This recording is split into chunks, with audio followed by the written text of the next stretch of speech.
America के राष्ट्रपति Donald Trump ने यूक्रेन युद्ध को लेकर रूसी राष्ट्रपति व्लादिमीर पुतिन से बातचीत की है।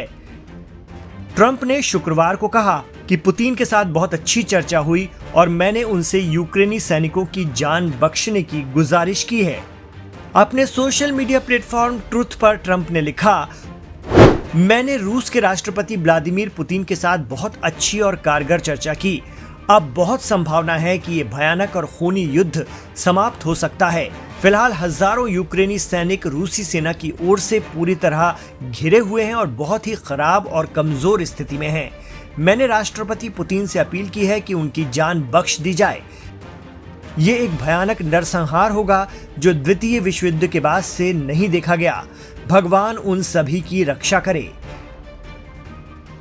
डोनाल्ड ट्रंप ने यह पोस्ट ऐसे समय में किया जब रूसी राष्ट्रपति पुतिन ने यूक्रेन और रूस के बीच लड़ाई को समाप्त करने को एक नेक मिशन बताया है।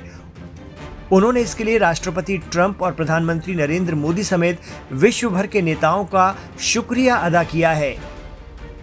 पुतिन ने यूक्रेन के युद्ध विराम प्रस्ताव पर पहली बार सार्वजनिक टिप्पणी करते हुए गुरुवार को ये बातें कहीं। उन्होंने कहा कि रूस युद्ध विराम पर चर्चा के लिए तैयार है, लेकिन इसकी शर्तें स्पष्ट होनी चाहिए। इससे पहले जुलाई 2024 में पुतिन ने कहा था कि मॉस्को अल्पकालिक युद्ध विराम में रुचि नहीं रखता, बल्कि संघर्ष के कारणों का समाधान करने के लिए तैयार है। सऊदी अरब में मंगलवार को अपने अपने प्रतिनिधि मंडलों के बीच बैठक के बाद वॉशिंगटन और यूक्रेन दोनों ने 30 दिन के अस्थायी युद्ध विराम का समर्थन किया है। आपको बता दें कि युद्ध विराम को लेकर ये कूटनीतिक प्रयास रूस के इस दावे के बीच किया गया कि उसके सैनिकों ने रूसी कुर्स्क सीमा क्षेत्र के प्रमुख शहर से यूक्रेनी सेना को खदेड़ दिया। यहां से मॉस्को 7 महीने से यूक्रेनी सैनिकों को हटाने का प्रयास कर रहा था। रूसी रक्षा मंत्रालय का दावा है कि उसने कुर्स्क में यूक्रेनी परिचालन केंद्र सुदजा शहर पर फिर से कब्जा कर लिया है।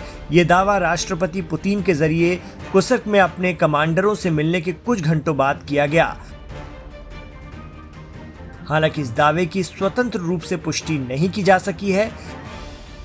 गौरतलब है कि अमेरिका ने मंगलवार को कीव के लिए 3 मार्च को सैन्य सहायता पर रोक हटा ली, क्योंकि सीनियर अमेरिकी और यूक्रेनी अधिकारियों ने सऊदी अरब में बातचीत के दौरान लड़ाई को रोकने के तरीके पर प्रगति की सूचना दी थी।